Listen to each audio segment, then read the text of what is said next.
El viernes, gracias, hermano. Quería ver si estaba en el texto. El día viernes, el título de la noche de oración fue Fortaleceos en el Señor. Y voy a continuar con ese pensamiento, viendo algunas otras cosas complementarias a las que dijimos ahí en la noche. El texto para arrancar es en Efesios 6:10, que dice: por lo demás, hermanos míos, ¿qué cosa? Fortaleceos en el Señor y en el poder de su fuerza, vestidos de toda la armadura de Dios para que podáis estar firmes contra las acechanzas del diablo. Porque no tenemos lucha contra sangre y carne, sino contra principados, contra potestades, contra gobernadores de las tinieblas de este siglo, contra huestes espirituales de maldad en las regiones celestes. Por tanto, tomad toda la armadura de Dios para que podáis resistir en el día malo, y habiendo acabado todo, estar firmes. Y 3 veces repite ahí en el texto de esos versículos la palabra estar firmes, ¿sí? La fortaleza que Dios provoca, provee en nuestra vida, nos ayuda a estar firmes. Y no voy a predicar, porque ya lo hice el día jueves, pero solamente quiero mencionarle el concepto de firmeza.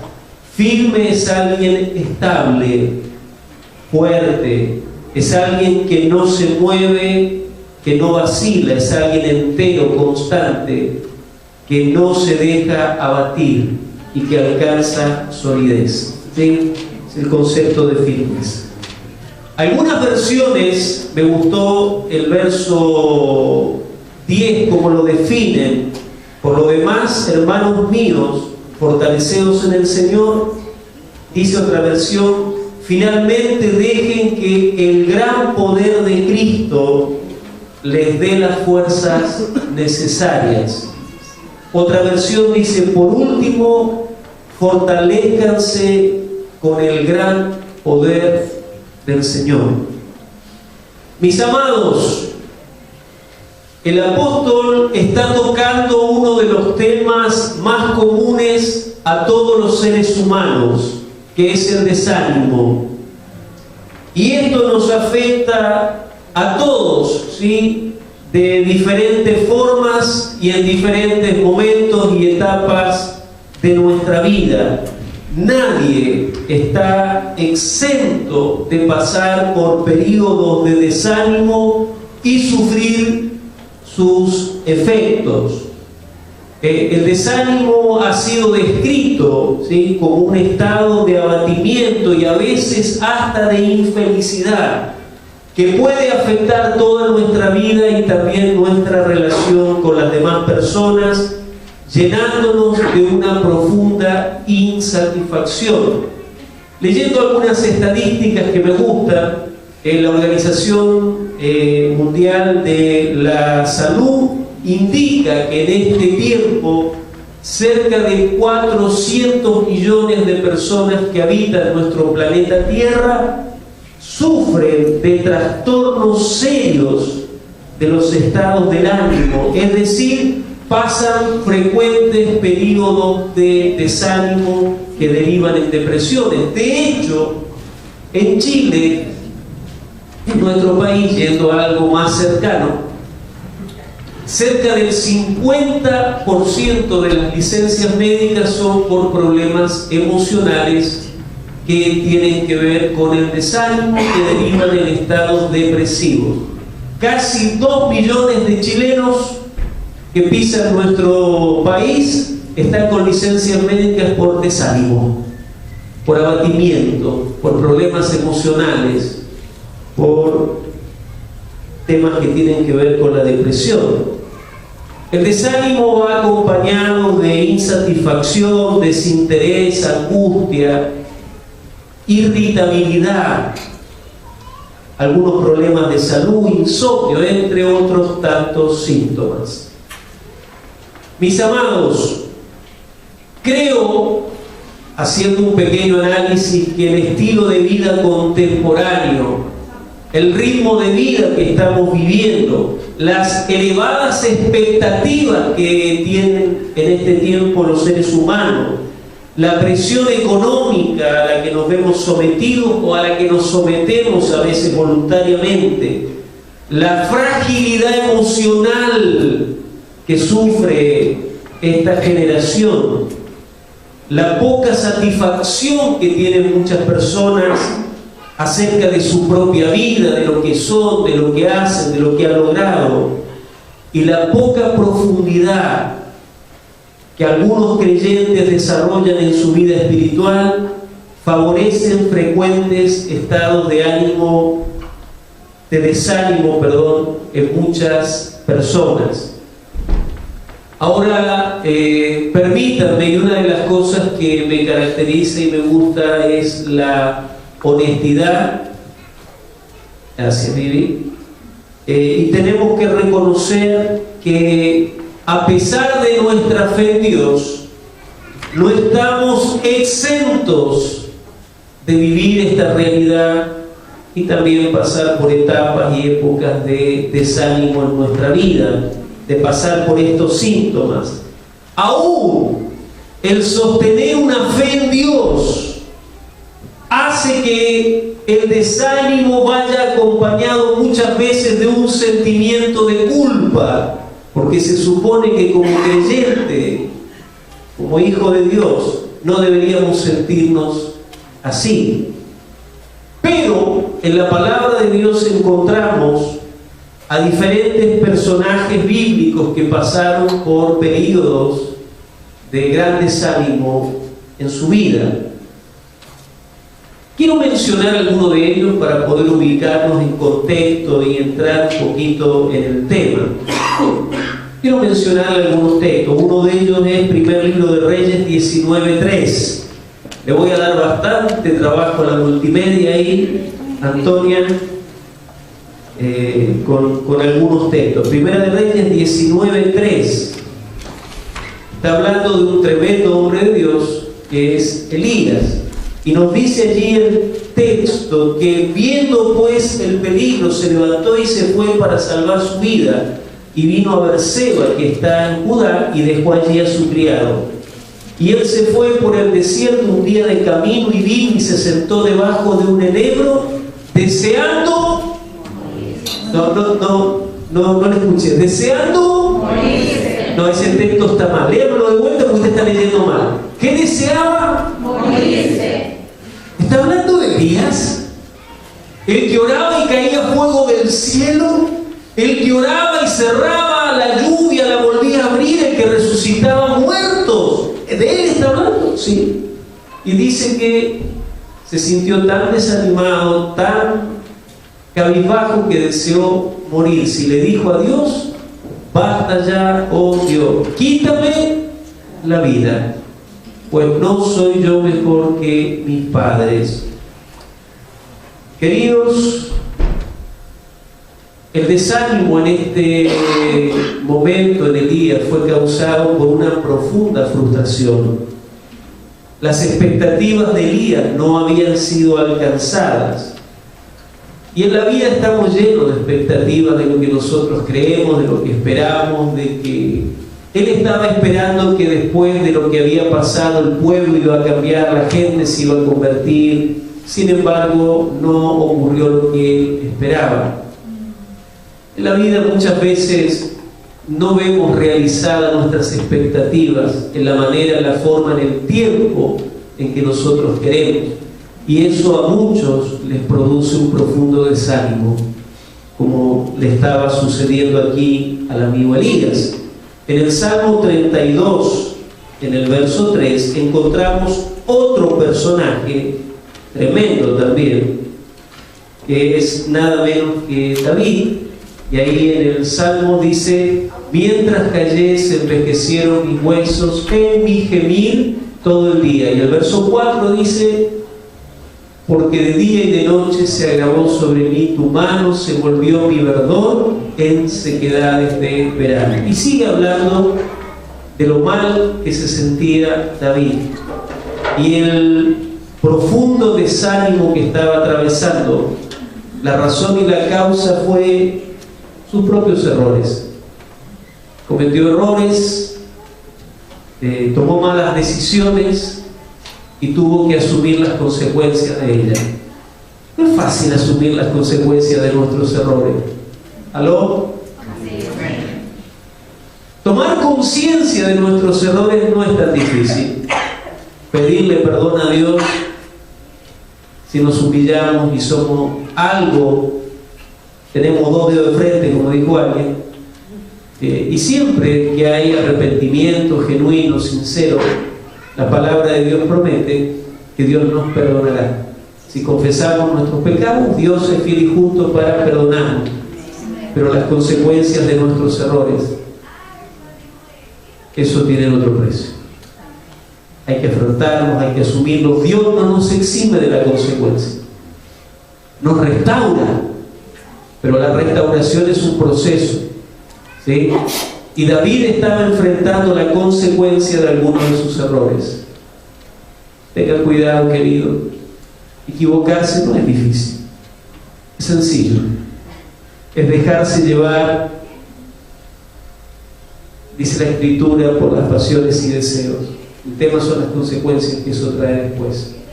Y David estaba enfrentando las consecuencias de sus errores y estaba profundamente abatido, viendo el costo que había tenido uno de sus errores.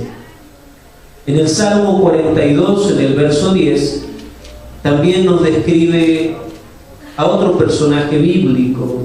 Salmo 42, 10. Dice allí: como quien hiere mis huesos, mis enemigos me afrentan, diciéndome cada día: ¿dónde está tu Dios? ¿Por qué te abates, oh alma mía? ¿Y por qué te turbas dentro de mí? Espera en Dios, porque aún he de alabarte, salvación mía y Dios mío. Si usted hace una mirada de todo este salmo, ¿sí? Nos dice algunos elementos interesantes. Dice, me acuerdo de cómo yo fui con la multitud y la conduje hasta la casa de Dios. El escritor del Salmo 42 se cree que puede haber sido alguien que estaba asociado al culto, un sacerdote, un levita, que guiaba, conducía la adoración. El problema es que ahora él estaba en el destierro, había sido llevado en cautiverio, estaba a cientos de kilómetros de Jerusalén, viviendo en otra realidad, en otro pueblo, viviendo en la cautividad.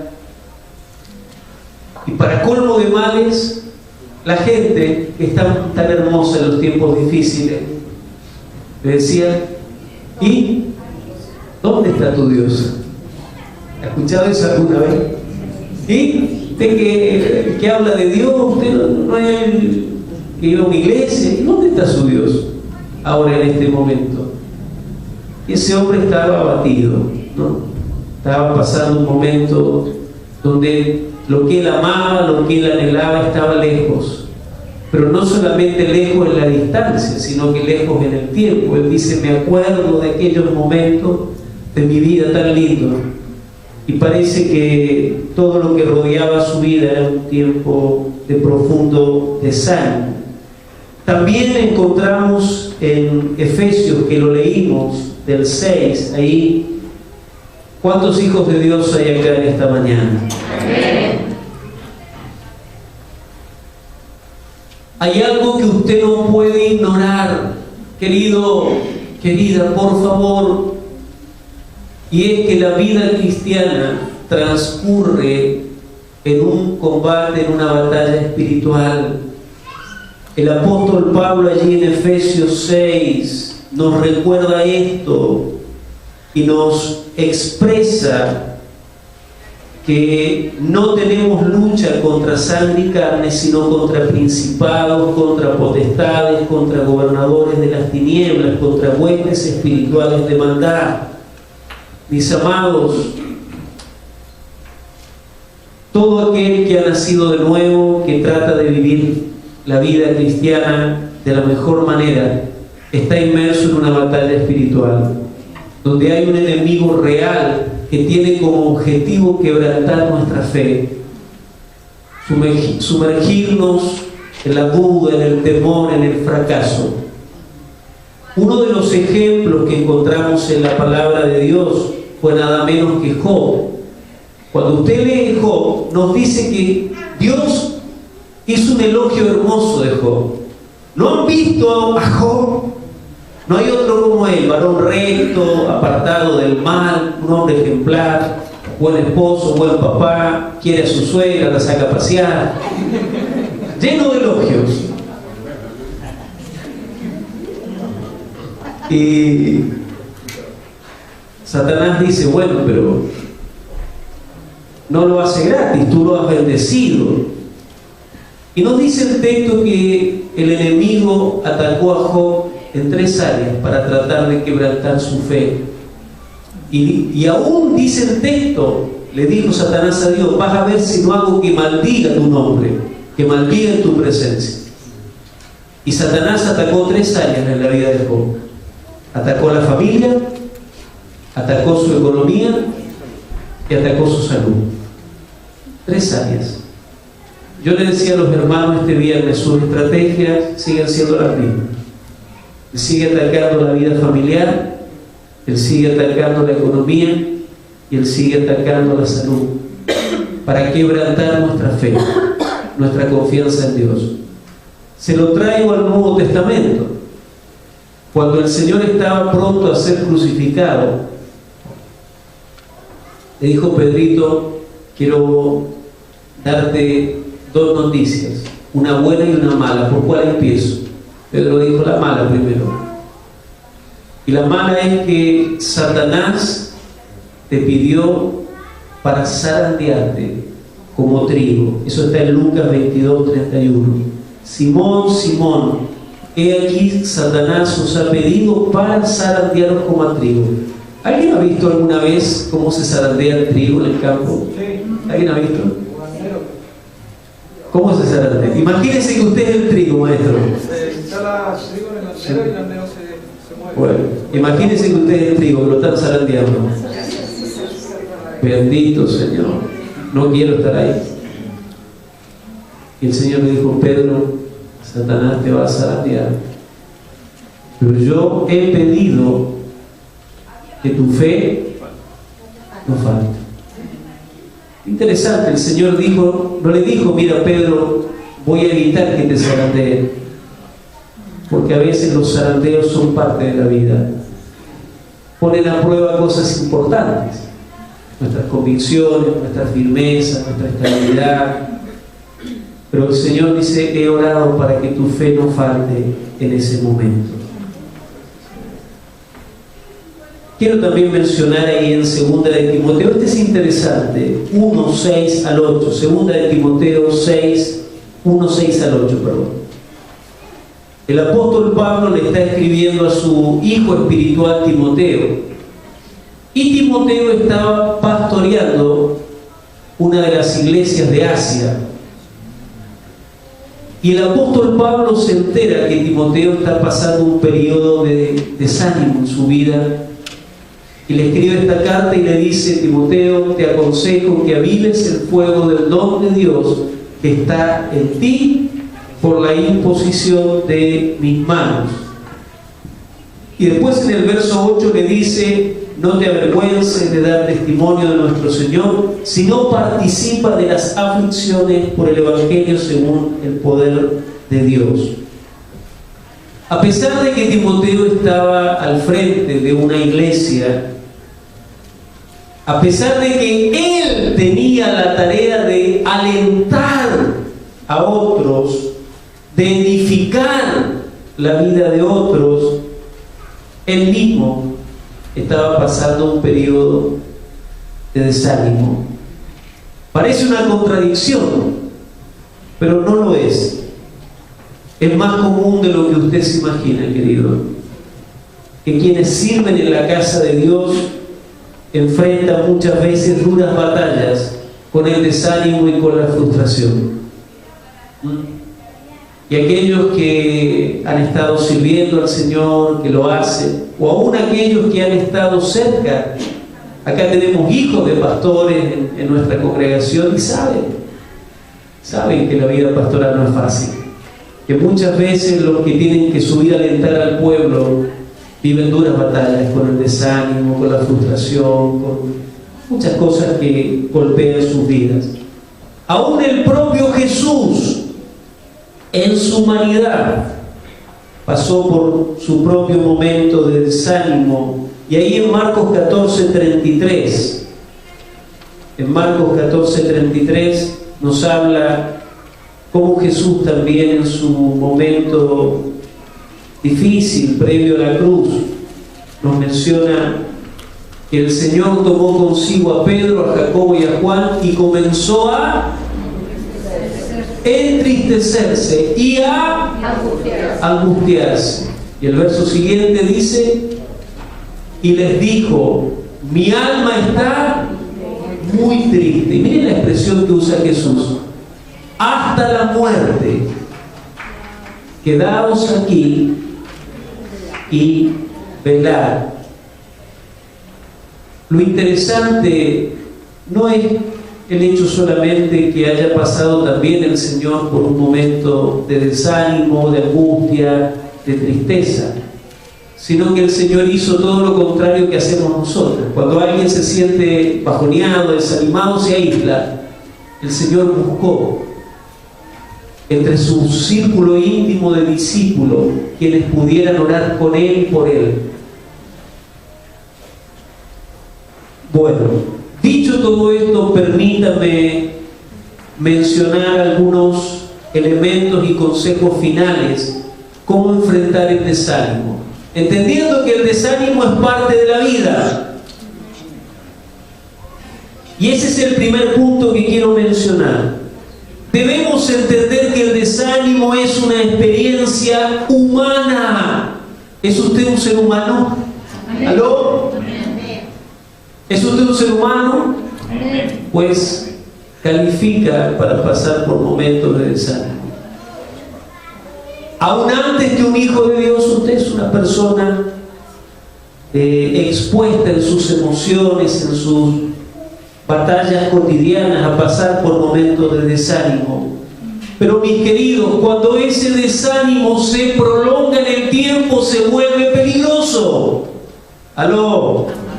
El desánimo es natural, el problema es cuando se instala en nuestra vida, cuando se hace parte de nuestra vida, cuando no reaccionamos a tiempo a ese desánimo. Pues ese desánimo provoca una profunda insatisfacción que nos lleva a conductas y decisiones que pueden ser equivocadas y peligrosas. Lo segundo que quiero mencionar es la importancia de aprender a administrar nuestras emociones. Y esto no es fácil. La mayoría de las personas vive sumergido en sus emociones, pero no se hace cargo de ellas, no las aprende a administrar.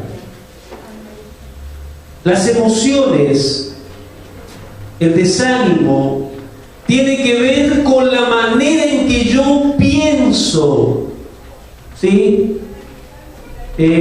Los tiempos de desánimo tienen que ver con lo que yo percibo, cómo yo leo en mi mente lo que estoy viviendo.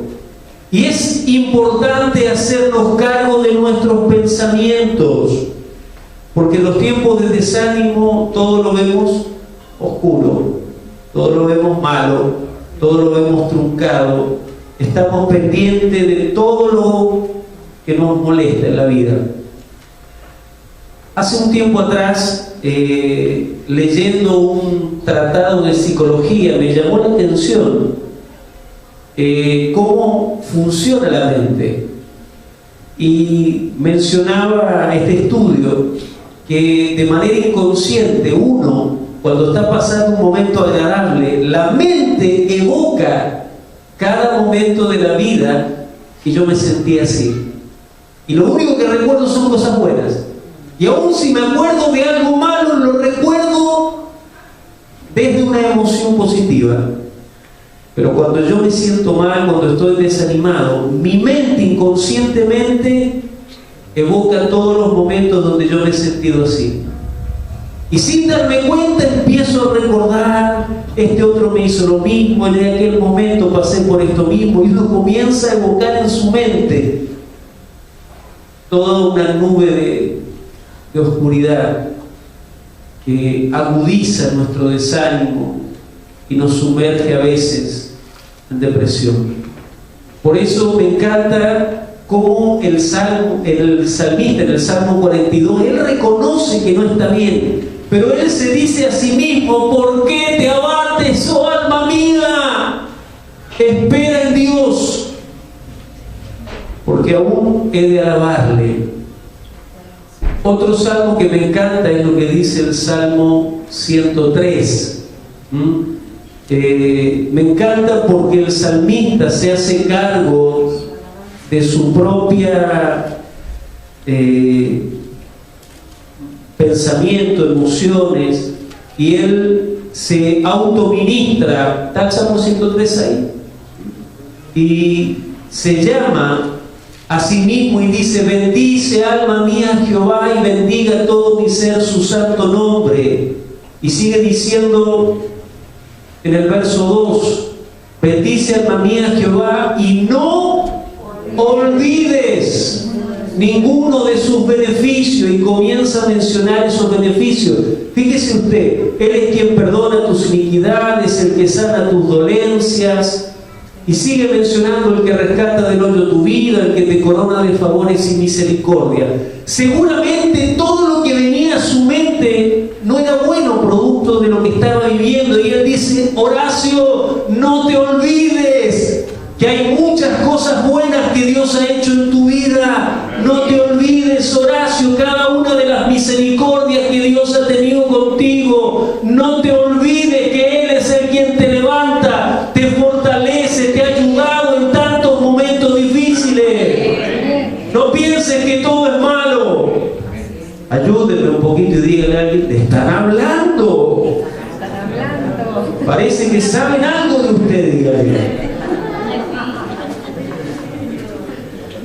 Díganle que está a su lado: no se olvide de todo lo bueno que Dios ha hecho con su vida. No piense solo lo malo, no se acuerde solo de lo malo. Es más, en Efesios, yo le recomiendo, pero se lo recomiendo, usted no se imagina lo bien que le va a hacer. Hay un libro de Joyce Meyer, lo he mencionado muchas veces: El campo de batalla de la mente, Joyce Meyer. No conozco libro mejor acerca de cómo administrar nuestros pensamientos, cómo hacernos cargo de lo que estamos pensando, cómo filtrar en nuestra mente. Mire lo que dice Filipenses 4:8 acerca de esto. Sus emociones están basadas en lo que usted piensa, querido, querida. Y dice la palabra en Filipenses 4:8: por lo demás, hermanos, ayúdenme. Todo lo que es verdadero, todo lo honesto, todo lo justo, todo lo puro, todo lo amable, todo lo que es de buen nombre. Si hay virtud alguna, si algo digno de alabanza, en esto pensad. Si ese pensamiento que usted está teniendo pasa por todo este filtro, la palabra de Dios dice: siga pensando en eso. Le aseguro que el 80 o 90% de los pensamientos no pasan este filtro. ¡Aló! ¿Sabe qué es lo interesante? Después de este versículo, el versículo anterior a este versículo dice: y la paz de Dios, que sobrepasa todo entendimiento, guardará vuestros corazones y vuestros pensamientos Y después de este versículo dice: y el Dios de paz estará con vosotros. Es decir, cuando yo administro bien mi mente y lo que pienso, eso va a provocar y a producir que la paz de Dios esté en mi vida, que yo viva con paz, a pesar de que las circunstancias no siempre sean del todo como uno desea o como uno quiere en la vida.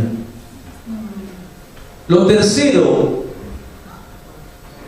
y son dos cosas finales, son cuatro las que quiero decir. Lo primero que dije fue, no sé por qué se ríe, siempre tengo dos cosas finales, es una forma de alentarnos un poco. Dijimos en primer aspecto que el desánimo es una experiencia normal en la vida de todo ser humano, pero que cuando se instala en nuestra vida se torna peligroso. Lo segundo que dijimos es que debo aprender a administrar, a hacerme cargo de mis pensamientos y de mis emociones. Eso refleja madurez. Lamentablemente la mayoría de las personas se deja arrastrar por sus emociones, y una de las cosas que me ha ayudado mucho en la vida, le doy un consejo que si lo toma le va a ayudar mucho, si es que no lo hace. Nunca tome decisiones importantes en los momentos de desánimo en su vida, porque va a tomar una decisión emocional basada en un mal momento que está viviendo. En esos momentos de desánimo hay gente que se ha quitado la vida, que ha tomado decisiones irreversibles, que ha roto una familia, que se ha ido de un trabajo, que ha roto una amistad, producto de una reacción emocional en el momento. No tome decisiones importantes cuando esté afectado emocionalmente. Lo más probable es que esas decisiones no sean las adecuadas. Lo tercero es la importancia de buscar en nuestra relación con Dios la fortaleza que necesitamos. Y esta es una buena noticia. Gracias por su entusiasmo, su ánimo. Me contagia tanto su ánimo. Dígale que está a su lado: le tengo una buena noticia. En su relación con Dios va a encontrar la fortaleza que necesita. El apóstol Pablo en 2 Corintios 12:7 dice el texto: 3 veces le he pedido al Señor por un problema X, y Dios le dijo: bástate mi gracia, porque mi poder se perfecciona en tu debilidad. Y dice el apóstol Pablo: de buena gana me gloriaré en mis debilidades, porque cuando soy débil, entonces soy fuerte. A veces hay ciertas experiencias de la vida que Dios las permite para recordarnos que necesitamos de Él. Otros, no usted, otros tienen la costumbre de la autosuficiencia, de creer que solos pueden todo, y fuimos creados para vivir en dependencia de nuestro Padre Celestial. Allí está nuestra victoria. Amén. En Él encontramos la fortaleza que necesitamos. Por eso hay a veces situaciones que Dios permite, deja en el escenario de nuestra vida, que nos mantienen cerca de Él, buscando esa fortaleza que necesitamos. Hay un pasaje que a mí me encanta, me bendice tanto cuando lo leo, y es el famoso pasaje de Habacuc 3, donde en el verso 17, en medio de un tiempo difícil, de sequía, de escasez, de pobreza, ahí dice el profeta: aunque la higuera no florezca, ni en las vides haya fruto, aunque falte el producto del olivo y los labrados no den mantenimiento, y las ovejas sean quitadas de la majada, y no haya vaca en los corrales, con todo, yo me alegraré en el Señor, y me gozaré en el Dios de mi salvación, porque Jehová el Señor es mi fortaleza. ¿Cuántos pueden decir en esta hora: el Señor es mi fortaleza? Y aunque haya circunstancias difíciles, aunque haya cosas inciertas, aunque no sé cómo voy a resolver ciertas situaciones de mi vida, hay una cosa que sé: el Señor es mi fortaleza. El Señor es quien me da las fuerzas para seguir adelante. En mi vida como hombre, mujer, aquellos que lo son, papá, mamá, esposo, esposa, en mi vida cotidiana, frente a los desafíos que tengo, serán difíciles, pero hay algo que yo sé: el Señor es mi fortaleza. Y miren lo que termina diciendo ahí: que el Señor es mi fortaleza y hace mis pies como de siervas, y en mis alturas me hace andar, no arrastrándome, en la altura de su presencia. También en Isaías 40:29 nos dice que Dios da esfuerzo al cansado y multiplica las fuerzas al que no tiene ninguna. Déjeme decirle que el mayor cansancio en la vida no es el físico. El mayor cansancio que uno experimenta en la vida es el anímico. Cuando uno se siente cansado de batallar por las mismas cosas por largo tiempo. Porque el cansancio físico, usted se va a dormir, trata de ajustar algunas cosas, un poco de descanso, pero el cansancio anímico no se va a dormir, porque los problemas siguen estando. Pero Dios dice que Él da nuevas fuerzas al cansado y multiplica las fuerzas al que dice no tiene ninguna, al que está con el tanque vacío. Y a veces más de alguno venimos, estamos en el culto, pero la aguja está en rojo, está sonando, tic, tic, tic, está vacío el tanque. Dios quiere darte nuevas fuerzas, querido. Dios quiere poner nuevas fuerzas en tu vida. Yo tengo un dicho para mí, no sé si está bíblico, es bíblico, no está literalmente, pero puedo encontrar muchos textos bíblicos que lo afirman: retroceder nunca, rendirse jamás, duro de matar.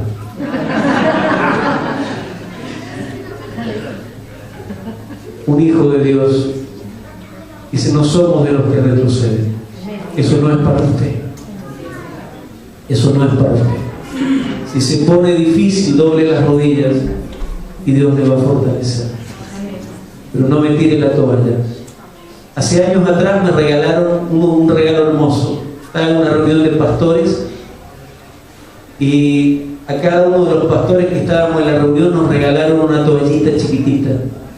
Me llamó la atención, un regalo extraño. Cuando abrimos la toalla decía: pastor, no tires la toalla. La tengo guardada hace años, la tengo en uno de mis cajones. Le aseguro que han habido varios momentos de mi vida que he ido a mi cajón, la he abierto, he agarrado mi toalla y me he secado las lágrimas con ella. Pero si hay algo que no he hecho, es tirar la toalla. Porque entiendo que hay un Dios que tiene promesas,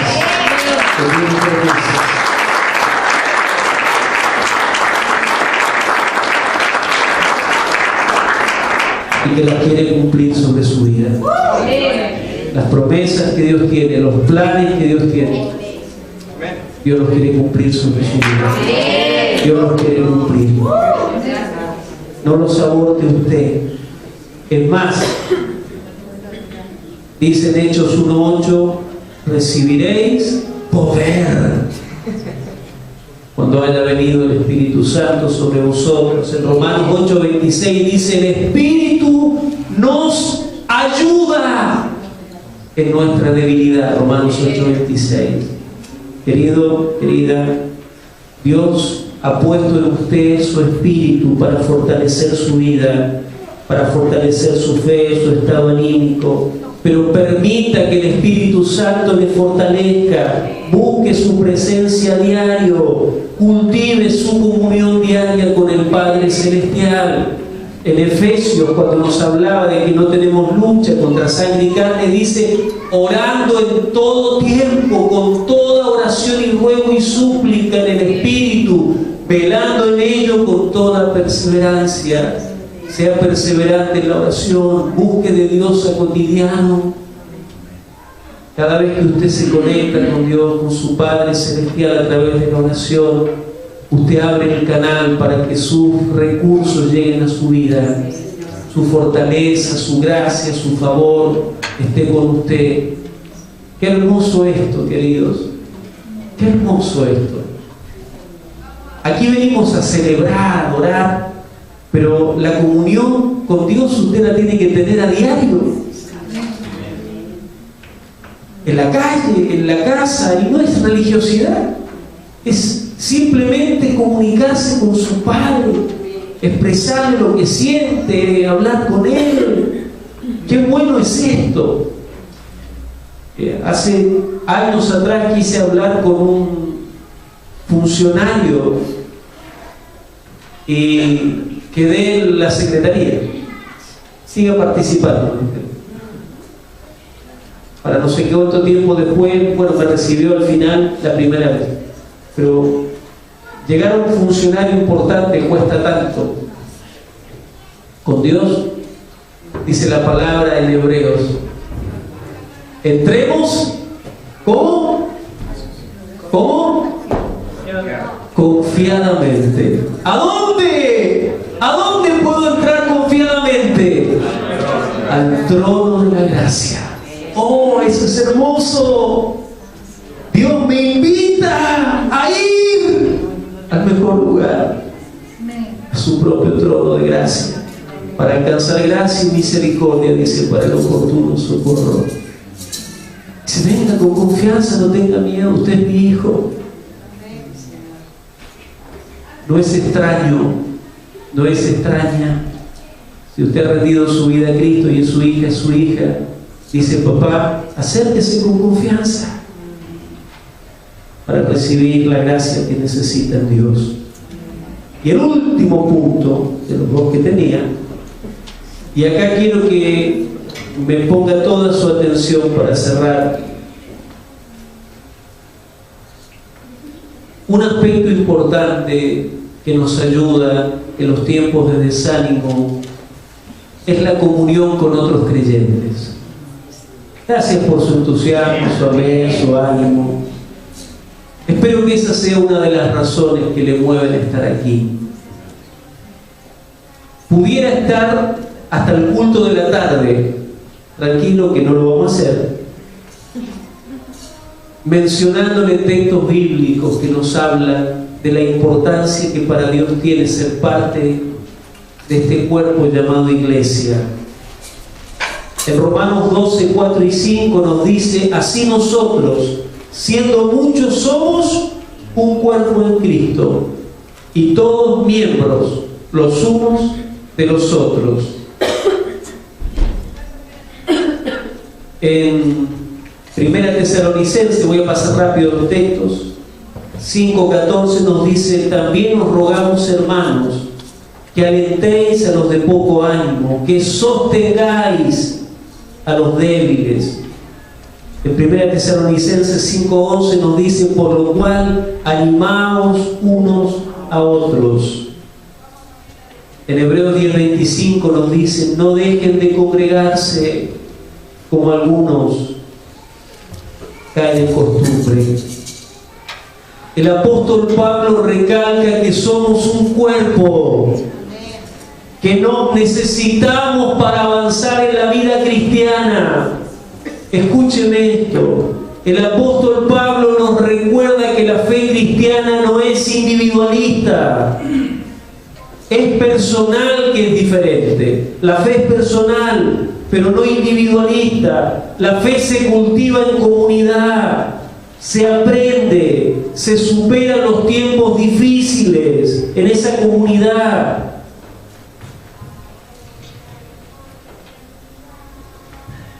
una de las mayores riquezas de la vida cristiana está en las relaciones que somos llamados a construir con otros creyentes para edificarnos unos a otros, aún en el buen sentido de la palabra, para rendirnos cuenta mutuamente, para preocuparnos saludablemente por el bienestar de mi hermano en la fe, de alentarlo, de consolarlo y aún exhortarlo si es necesario.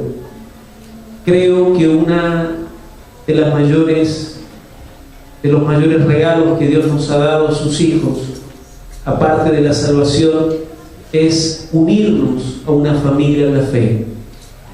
No me cansaré de decirlo, aparte de aprender acerca de temas de fe en el ámbito de la vida de una iglesia, Dios me ha enseñado tantas cosas.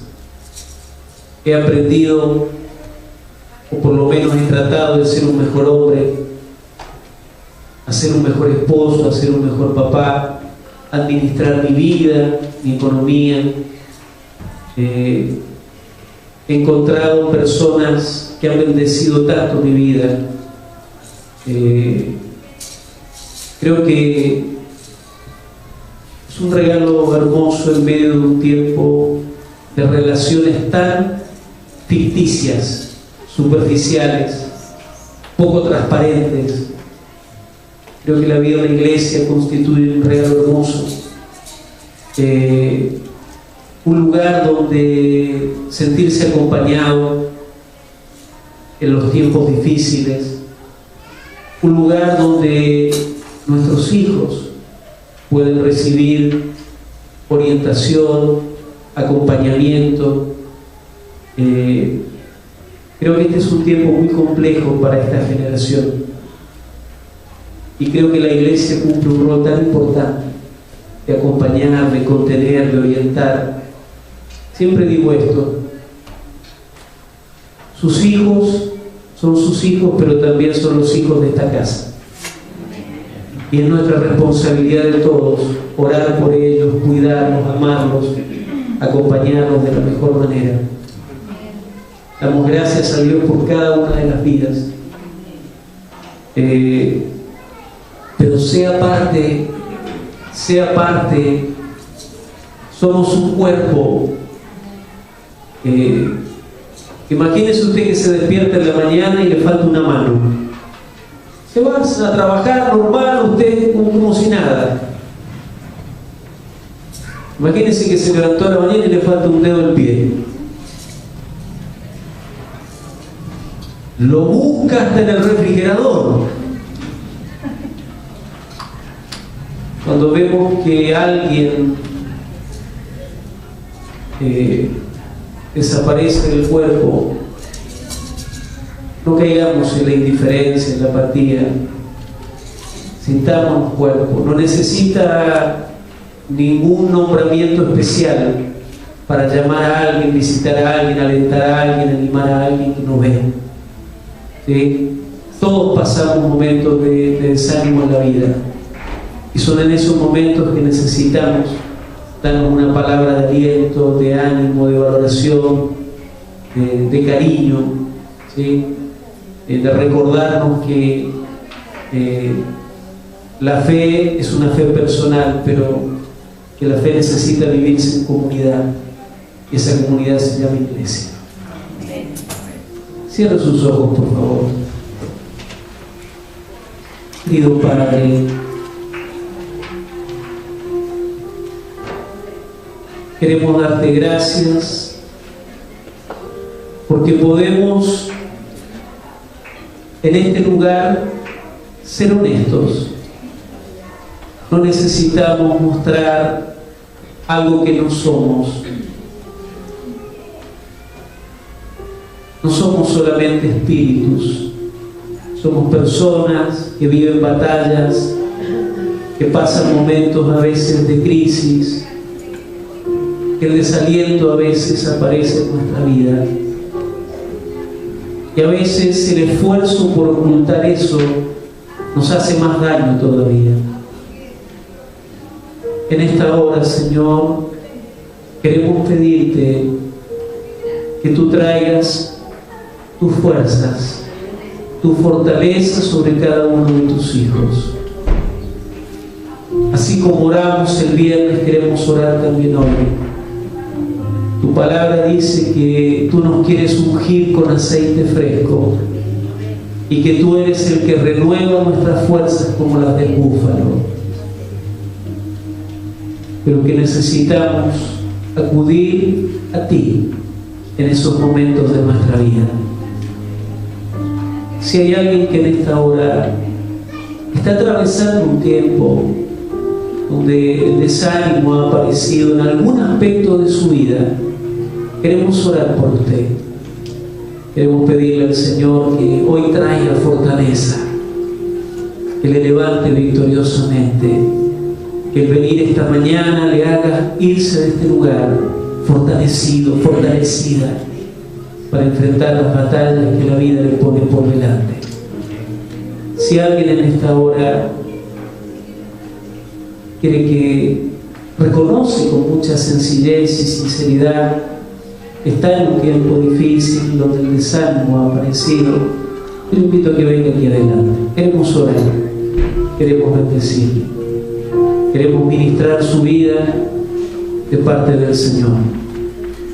Y cada paciente de mi cuerpo de boca. Oh, Salvador. Hay una unción de fortaleza que va a descender y está presente aquí. Hoy hay algo muy lindo, porque al Padre le encanta cuando sus hijos con humildad vienen ante Él buscando lo que solo Él les puede dar. No se complique, deje toda apariencia de lado. Simplemente, si usted necesita en esta hora fortaleza en Dios, pase aquí adelante. Pase aquí adelante. Oh, Santa y aquellos que están en tiempos victoriosos en el Señor, donde sienten que Dios les fortalece, oren por quienes están aquí adelante. Pida al Señor que Él les renueve, que Él ponga su mano bendita sobre cada uno de ellos. Oh, Santo, Santo, Santo, Santo. Padre amado, te presentamos la vida de cada uno de tus hijos en esta hora. Amado Papá, nosotros les vemos de pie aquí en el altar, pero tú ves el corazón, Señor. Tú ves su alma, lo que sienten, lo que están viviendo. Brian, Polito.